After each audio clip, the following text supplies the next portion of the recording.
මේ වීඩියෝ එකේදී මම කතා කරන්නේ 2022 දී ඩෙවලොප් කරලා ඇක්ටිව්ලි යූස් කරපු QR සිස්ටම් එකම ඇයි 2026 දී යූස් කරද්දී ෆේල් වුනේ කියන එක. ඔයාලා තාමත් අපේ YouTube channel එක subscribe කරලා නැත්නම් දැන්ම subscribe කරලා bell icon එක click කරන්න. ඒ වගේම මතක ඇතුව අපේ WhatsApp Telegram channel subscribe කරන්න. අපි යමු වීඩියෝ එකට.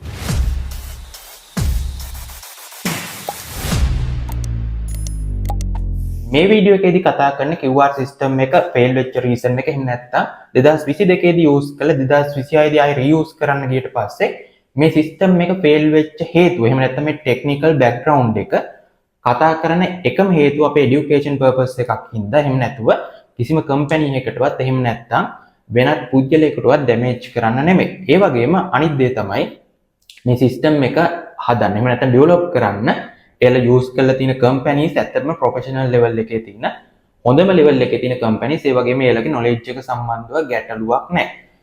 එහෙම තීද්දිත් ඇයි මේ සිස්ටම් එක ෆේල් වුනේ කියන එක තමයි කතා කරන්නේ. ඒ වගේම මේ විදිහට ප්‍රොජෙක්ට් ෆේල් වෙලා තියෙන ලංකාව විතරක් නෙමෙයි ඔයාලට මතක ඇති 2013 දී ඇමරිකන් ප්‍රොජෙක්ට් එකක් තිබ්බා. එයාලා කරා හෙල්ත් කෙයාර් ප්‍රොජෙක්ට් එකක් ඔක්කොම එයාලගේ මිනිස්සුන්ගේ ඔක්කොම ලෙඩ රෝගවල රිපෝට් එකතු කළා. ඒ වගේම ඒක ඩොක්ටර්ස්ලත් කනෙක්ට් කරලා ප්‍රොජෙක්ට් එකක් කරලා මේ ප්‍රොජෙක්ට් එක කරන්න ඩොලර් මිලියන 500ක් ගියා. හැබැයි ලොග් වෙන්න පුළුවන් වුණු යූසර්ස්ලා 6 දෙනෙක් විතරයි. එක දවසයි මේ සිස්ටම් එක තිබ්බේ. සිස්ටම් එක ඩවුන් වුණා. ඒ වගේම ඉන්දියාවේ තියෙන ආධාර වගේ ප්‍රොජෙක්ට් එකක් මේ වෙනකොට යූසර්ස්ලා බිලියන 1.3ක් ඉන්න ප්‍රොජෙක්ට් එකක් කියලා සම්පූර්ණ මේලගේ සිස්ටම්ස් ඔක්කොම එහෙම නැත්නම් එයාලා ID එකත් එක්ක තමයි ලින්ක් කරලා තියෙන්නේ. එයාලගේ මොබයිල් නම්බර්ස් ඒ වගේම එයාලා මොකක් හරි ගෙවීමක් කරනකොට QR කෝඩ් වගේ දේවල් ඒ වගේම කාර් එකක් ගත්තොත් ඒ වගේ දේවල් හැම දෙයක්ම ලින්ක් කරලා තියෙන සිස්ටම් එකට KYC එකක් එක්ක යන්නේ. ඒ කියන්නේ එයාලා මොකක් හරි කාර් එකක් හරි මොබයිල් නම්බර් එකක් හරි චේන්ජ් කරොත් ටක් ගාලා එයාලා සිස්ටම් එක අප්ඩේට් කරන විදිහට යූසර්ස්ලා බිලියන 1.3ක් හැන්ඩල් කරන සිස්ටම් එකක් තමයි ආධාර කියන්නේ. ඒක ඉන්දියාවේ තියෙන්නේ. එතකොට ඒකෙත් මුලින්ම ඒක ෆේල් වුණා. ඔතෙන්ටිකේෂන් ප්‍රශ්න ආව ගොඩක්. ඒ විදිහට තමයි සාමාන්‍යයෙන් අපිට සිස්ටම් එකක් ගැන ෂුවර් කරන්න බෑ. ඕනම සිස්ටම් එකක් ඒ විදිහට ෆේල් වෙන්න පුළුවන්. ඒ විදිහට බලද්දී අපි බලමු කොහොමද මේ සිස්ටම් එක කොහොමද ෆේල් වුනේ, ඒ වගේම මේකේ කොයි විදිහටද මේ සිස්ටම් එක තියෙන්නේ කියන එක. ඒ වගේම මේ සිස්ටම් එක බැලුවටම ඔයාලට IT සම්බන්ධව ලොකු නොලෙජ් එකක් නැතත් තේරෙනවා මේ සිස්ටම් එක යූසර්ස්ලා අතට ඇවිල්ලා තින්නේ හරි විදිහට හරි සිනාරියෝස් වලට අනුව ටෙස්ට් කරලා නෙමෙයි. ඒ විදිහට ටෙස්ට් කරලා ආවනම් අපිට සර්වර් එක සයිඩ් එකේ ඉෂුස් නැතත් අනිවාර්යෙන්ම ඔයාලගේ මොබයිල් නම්බර්ස් කලින් යූස් කරලා තියෙනම් ඒ මේ වෙනකොට ඔයාලට නැත්නම් අනිවාර්යයෙන් මේක ලොග් වෙද ඉෂුව එකක් එනවා වගේ දේවල් අනිවාර්යයෙන්ම සිස්ටම් එක රිලීස් කරන්න කලින් එහෙම නැත්නම් මේක ලොන්ච් කරන්න ලයිව් දාන්න කලින් එයාලට අහු වෙනවා. ඒකින්ද මේ සිස්ටම් එක ටෙස්ට් කරලා නැහැ කියන එක ඕනම කෙනෙක්ට ලොකු නොලෙජ් එකක් නැති කෙනෙක්ට උනත් අයිඩියා එකක් තියෙනවා. ඒ වගේම මේ සිස්ටම් එක බැලුවම ඔයාලට තේරෙනවා මේකේ සිස්ටම් එකේ ලොකු UI එකක් කම්ප්ලෙක්ස් UI එකක් නැහැ. ලොකු ෆන්ක්ෂන්ස් ගොඩක් නැහැ. ඔයාලට page 3ක 4ක වගේ UI එකක තමයි ඔයාගේ වැඩ ටික ඔක්කොම කරන්න වෙන්නේ. ඒ වගේම ලොකු ෆන්ක්ෂන්ස් නැහැ. ඔයාලට data add කරන fields ටිකක් තියෙනවා, buttons ටිකක් තියෙනවා. ඒ විදිහේ සිස්ටම් එකක් තමයි මේක. හැබැයි මේකේදී ඔයාලට බලපු ගමන්ම මේක issues දෙකක් එන්න එක හේතුවක් තියෙනවා. එකක් තමයි ඔයාලට බැලුවම තේරෙනවා මෙතන OTP එකකින් තමයි log වෙන්න තියෙන්නේ. ඒ කියන්නේ login functions ඔක්කොම reduce කරලා OTP login එකක් තමයි තියෙන්නේ. ඒකෙදි අපිට ID එකක් නෙමෙයි use කරන්නේ. ඒ කියන්නේ biometric ID එකක්වත් real ID එකක්වත් නෙමෙයි use වෙන්නේ. mobile number එකක් තමයි use වෙන්නේ. ඒකෙදි මේ data drift එකත් එක්ක data drift එක කියන්නේ 2022 ඉඳන් 2026ට එනකොට සමහරු අලුත් වාහන අරන් තිනු සමහරු තියෙන වාහන විකුණනවා. හැබැයි අලුත් වාහනයක් අරන් නැහැ. තවත් සමහරු තියෙන වාහනේ විකුණලා අලුත් වාහන අරන් තිනෝ. සමහරුන්ගේ mobile numbers change වෙලා තිනු සමහරුන්ගේ mobile number එක එහෙම නැත්තම් ඒක ඩීඇක්ටිවේට් වෙලා තියෙනවා. මෙන්න මේ changes උත් එක්ක මේ data drift එකත් එක්ක මෙන්න මේ OTP login එකක් තියෙන එක ප්‍රශ්නයක් ඇති කරනවා. ඒ ප්‍රශ්නේ ගැන මම ඊළඟට කතා කරන්න. ඔයාලට මේ සිස්ටම් එක බැලුවම පේනවා මේක tightly coupled architecture එක use කරනවා. ඒ කියන්නේ මේකෙදි RMB එකේ database එක එහෙම නැත්තම් registry of motor vehicle. ඒ කියන්නේ ඔයාලගේ වාහනයක් ගත්තොත් ඒකේ තොරතුරු ඔක්කොම DB එක save වෙනවා. මේක වෙන්නේ මෝටරත ලියාපදිංචි කිරීමේ දෙපාර්තමේන්තුව හරහා එයාලගේ database එක save වෙනවා. මේකත් එක්ක directlyම connection එක තියෙනවා. මේ system එක fail වුණොත් මේ QR system එක fail වෙනවා. ඒ කියන්නේ ඒකෙදි frequently request යවන මේ system එකට මේකෙදි QR code එක verify කරගන්න. එතකොට මේකෙදි උනේ සාමාන්‍යයෙන් RMB DB එකට එක දවසකදී request එන්නේ ගොඩක් අඩුවෙන් මොකක් හරි vehicle එකක් verify කරගන්න, license එකක් ගන්න මේ වගේ පොඩි දෙයකට තමයි පොඩි රික්වෙස්ට් ප්‍රමාණයක් එන්නේ. මේකෙදි උනේ මෙන්න මේ වගේ තියෙන සිස්ටම් එකකට එකපාරට රෑ 12ට QR සිස්ටම් එක enable කරපු ගමන් intermediate caches queues ඒ වගේ processing files නැතුව directlyම එක දිගට රික්වෙස්ට් මිලියන ගාණක් එහෙම නැත්නම් ලක්ෂ ගාණක් එකපාරට රික්වෙස්ට් ආවා මේ RMV එකේ APIs වලට. ඒකෙදි උනේ මේ සිස්ටම් එක මුලින්ම response slow වුණා, time out වුණා, මේකෙදි reject වුණා. ඒකත් එක්ක මේ සිස්ටම් එක down වුණා. මෙන්න මේ විදිහට තමයි මේකෙදි අපිට verification එහෙම නැත්නම් verification කරන එක fail වුණේ. මොකද මේ සිස්ටම් එකේදී RMV සිස්ටම් එක endpoints expect කරපු නැති තරම් high traffic එකක් ආවා. ඒකත් එක්ක මේ සිස්ටම් එක fail වුණා. ඒ වගේම මේකෙදි අනිත් දේ තමයි මේක 2022 දී කොහොමද වැඩ කරේ කියන එකත් ඔයාලට ප්‍රශ්නයක් ඇති. මේක 2022 වෙනකොට ගොඩක් වෙලාවට මේ RMV සිස්ටම් එක high traffic එකකට මේ වගේ ලොකු traffic එකකට manage කරන්න පුළුවන් විදිහට සිස්ටම් එක ටෙස්ට් කරලා තමයි අනිවාර්යයෙන්ම රිලීස් කරන්න නැත්තේ. මොකද මේක මේ ඉක්මනට රිලීස් කරපු හින්දා QR සිස්ටම් එක පැත්තේ ලොකු චේන්ජ් එකක් කරන්න නැතුව ඇති. ඒකෙදි වෙච්ච ඉෂුව එකක් නෙමෙයි. අනිවාර්යයෙන්ම මෙන්න මේ විදිහට එහෙම නැත්නම් මේකෙදි මොකක් හරි QA එකක් දාලා තියලා එහෙම නැත්නම් cache layers දාලා තියලා ඒව අයින් කරලා මේක launch කර කියන වගේ එකක් නෙමෙයි. අනිවාර්යයෙන්ම මේක traffic එක high traffic එකක් ආපු හින්දා කලින් 2022 නම් මේක handle කරන්න පුළුවන් විදිහට සිස්ටම් එක හදලා තිබ්බත් මේ වෙලාවෙදි මේක fail වුණේ. ඒ ගැන අයිඩියා එකක් නැති හින්දා. ඒ කියන්නේ අපි සාමාන්‍යයෙන් අපේ සිස්ටම් එකකට ලින්ක් වෙලා තියෙන සබ් සිස්ටම් ගැන අනිවාර්යෙන් මේක ඩිරෙක්ට්ම ඒ සිස්ටම් එකත් එක්ක ඩිපෙන්ඩ් වෙනවා නම් ඒ ගැන අයිඩියා එකක් තියාගෙන ඒක කොහොමද DBs වලට ඒ වගේම APIs වලට ඒවට කොහොමද රික්වෙස්ට් මැනේජ් කරගන්න පුළුවන් වෙන්නේ කියන එක ගැන අයිඩියා එකක් තියාගන්න ඕන. ඒ වගේම මෙතනින් එහාට ගිහිල්ලා මේක සොලව් කරන්න. ඒකම නැත්තම් මේ ට්‍රැෆික් එක ලෝඩ් එක බැලන්ස් කරන්න පුළුවන් වෙන්නේ කොහොමද කියන එක ඔයාලට ප්‍රශ්නයක් ඇති. ඒ කියන්නේ මගේ අයිඩියා එකත් එක්ක මේක කොහොමද කරන්න කියන එක තමයි මෙතනින් එහාට කතා කරන්නේ. ඔයාලගේ මේ අයිඩියා එකට සජෙෂන්ස් තියෙනවා නම් ඔයාලට පුළුවන් කමෙන්ට් සෙක්ෂන් එකේ කමෙන්ට් එකක් දාන්න. මේකෙදි සාමාන්‍යයෙන් අපිට මේ විදිහේ high traffic එකක් manually balance කරන්නත් පුළුවන්. එහෙම නැත්නම් technically මේක ඇතුලේ balance කරන්නත් පුළුවන්. ඒ කියන්නේ අපි සාමාන්‍යයෙන් manually වගේම technically මේක balance කරන්න ඕන. මේ විදිහට manually අපිට balance කරන්න පුළුවන් දේවල් තියෙනවා. ඒවත් අනිවාර්යයෙන් use කරන්න ඕන.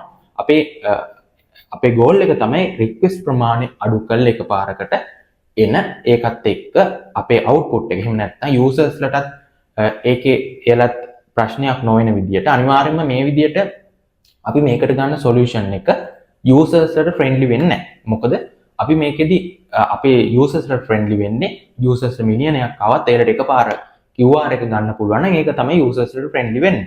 හැබැයි අපි system එක අපිට කරන්න පුළුවන් මට්ටමට friendly වෙන්න ඕනේ. මොකද system එක down වෙන්න බෑ.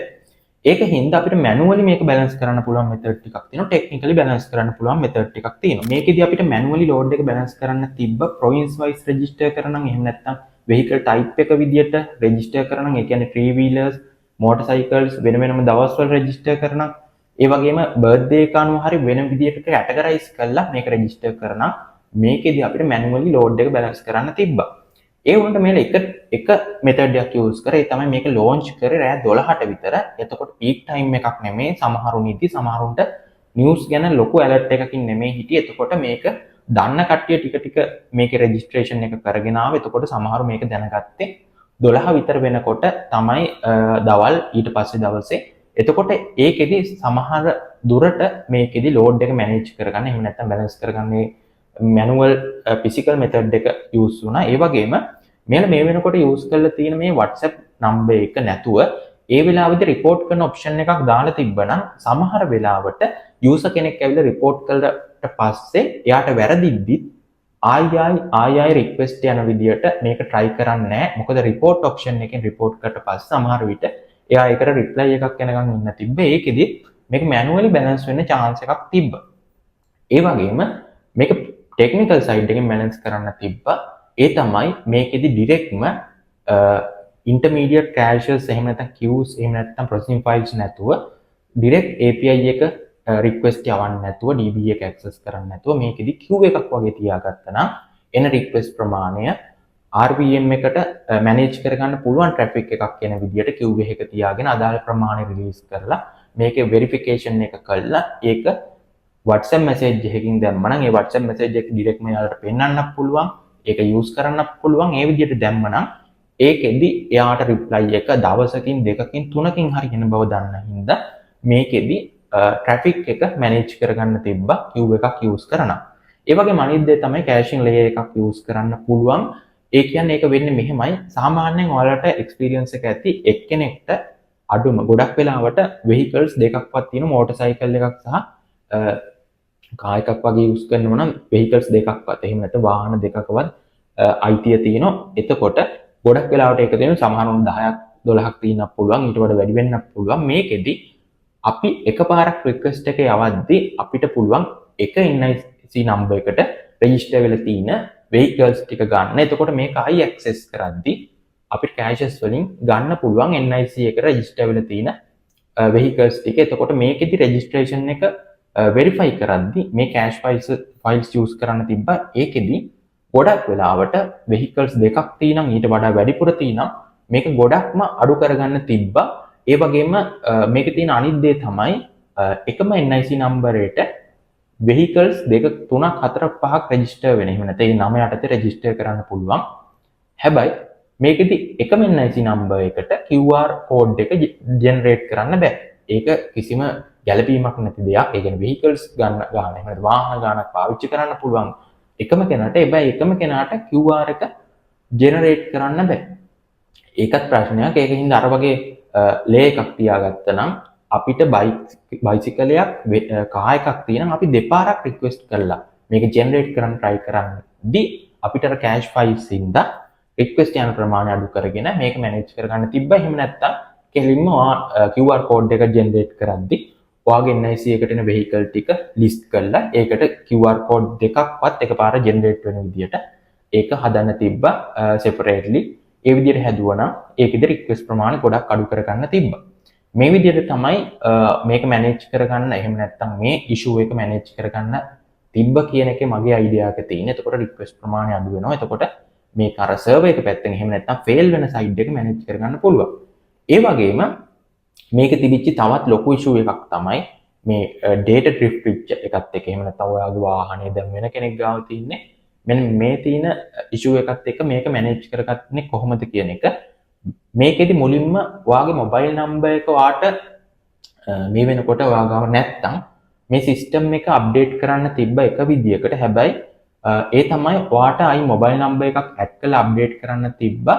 ඒකෙදි වෙරිෆයි කරගන්න පුළුවන් ඔයාගේ NIC එකත් එක්ක මේ vehicle එක ඔයාගේම නමට තියෙනම් ඒකෙදි අලුත් මොබයිල් නම්බර් එකට OTP එක එවලා ඔයාගේ මොබයිල් නම්බර් එක අප්ඩේට් කරගන්න විදිහට සිස්ටම් එක අප්ඩේට් කරන්න තිබ්බා. හැබැයි මේක කරන්න බැරි ඉෂුව එක තමයි සමහරු ගාව තියෙන vehicles open papers තියෙන. ඒ කියන්නේ තාම අදාළ කෙනාගේ නමට රෙජිස්ටර් වෙලා නැහැ. හැබැයි මේ විදිහට අප්ඩේට් කරනම් මේ සිස්ටම් එකේදී යම් තාක් දුරකට ඒකෙදී අර මොබයිල් නම්බර්ස් ඩිඇක්ටිවේට් වෙච්ච අයගේ එහෙම නැත්නම් නැති වෙච්ච අයගේ ගෙනුත් එයාලගේ ගාව තියෙන vehicles එයාලගේම නමට රෙජිස්ටර් වෙලා තියෙනම් ඒකෙදී ඒ ඔප්ෂන් එකෙන් ඒක මැනේජ් කරගන්න පුළුවන්.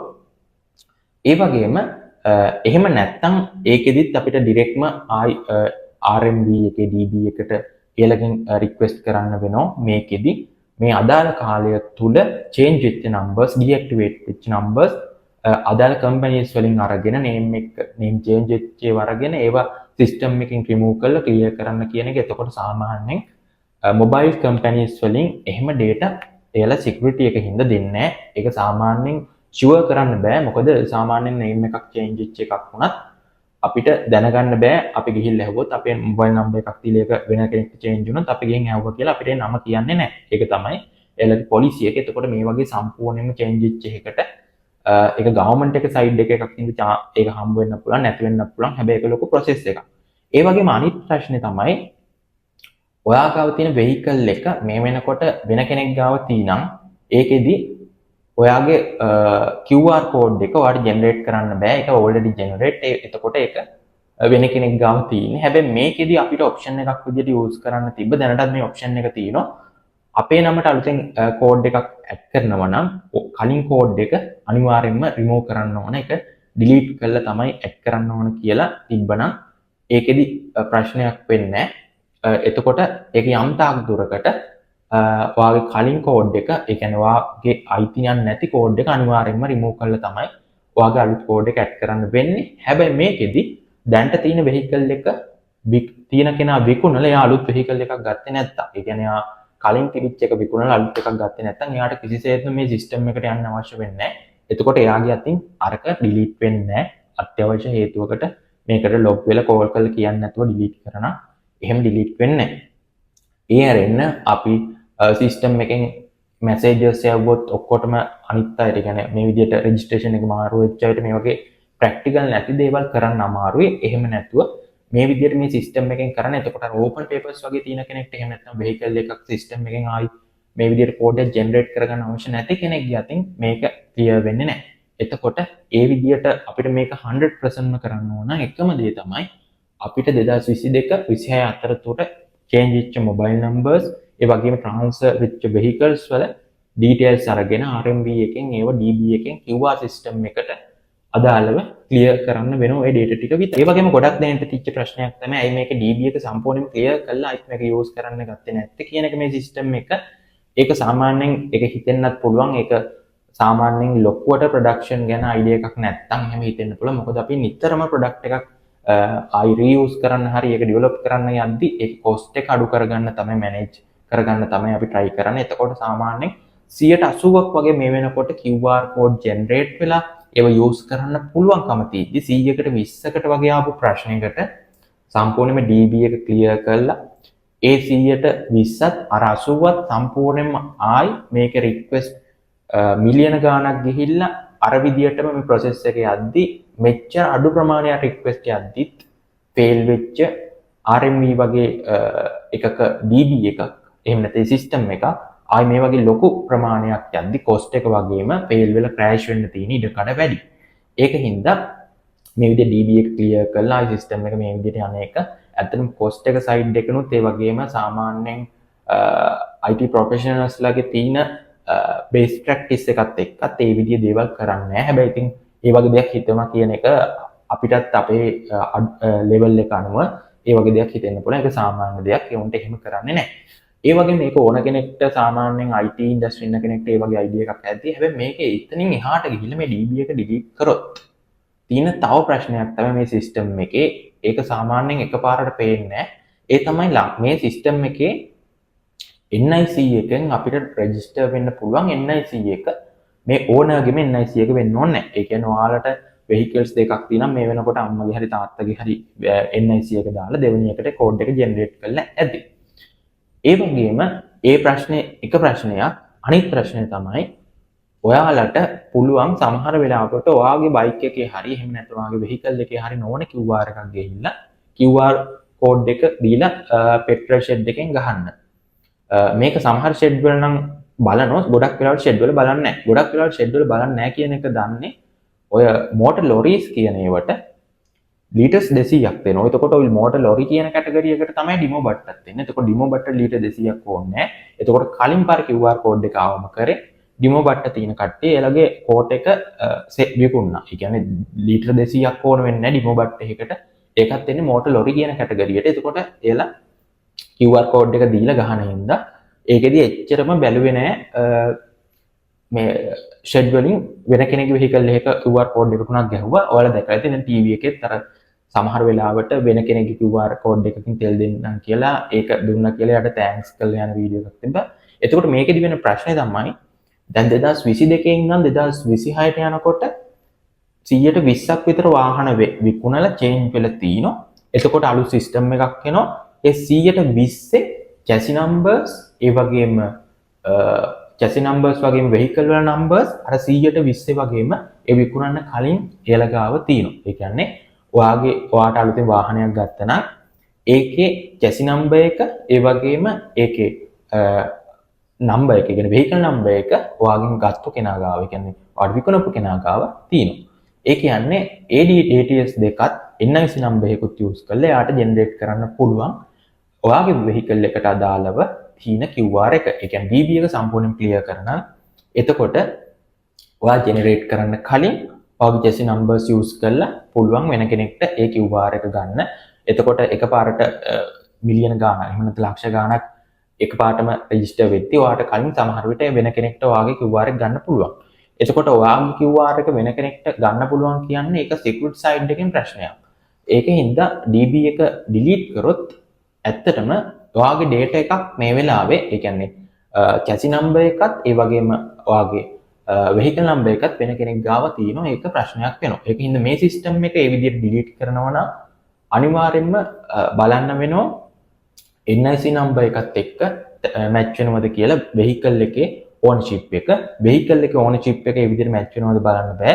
ලංකාවේ වැඩි හරියක් තියෙන open papers යටතේ තමයි වැඩි හරියක් නෙමෙයි සාමාන්‍යයෙන් වැඩි ප්‍රමාණයක් තියෙන open papers යටතේ වාහන. ඒ කියන්නේ ownership එක transfer කරලා නැහැ. ඒ විදිහට transfer කරන්නේ නැත්තේ සාමාන්‍යයෙන් මේක විකුණන්න ගියාම මේකේ පොතේ තියෙන වදින owners ගන්න. ඒක හින්දා සාමාන්‍යයෙන් ගොඩක් වෙලාවට විකුණන්න බලන් ගන්න වාහනවලදී මේ ownership එක transfer කරගන්න නැහැ. ඒක ප්‍රශ්නයක් වෙනවා. මේ වෙලාවේ ownership එක transfer කරලා තිබ්බනම් ගොඩක් වෙලාවට අර ප්‍රශ්න ගොඩක් විසඳෙනවා. මොකද NIC එක යටතේ තියෙන වාහනය ගොඩක් දෙනෙක් ඒ කියන්නේ මේ 120 ප්‍රමාණි ගැටලුව ගොඩක් දුරට ප්‍රශ්න විසඳ ගන්න තිබ්බා. මෙන්න මේ විදිහට තමයි මට මේ සිස්ටම් එක ෆේල් වෙච්ච එක ගැන ටෙක්නිකලි මගේ අයිඩියා එක එහෙම නැත්නම් කොහොමද මේක වුනේ අපිට මේක කොයි විදිහට ඉම්ප්‍රූව් කරගන්න තිබ්බද කියන එක තමයි මේ විදිහට මම කතා කරේ. ඔයාලටත් මේක ගැන තියෙන අයිඩියා එක අනිවාර්යයෙන්ම කමෙන්ට් සෙක්ෂන් එකේ කමෙන්ට් එකක් දාගෙන යන්න. ඒ වගේම ඔයාලා මේ වීඩියෝ එක වැදගත් වෙයි කියලා හිතෙනවා නම් අනිත් අයට ෂෙයා කරන්න. අපේ YouTube channel එක subscribe කරලා තියාගන්න. අපි අලුත් වීඩියෝ එකදී හම්බෙමු. Thank you.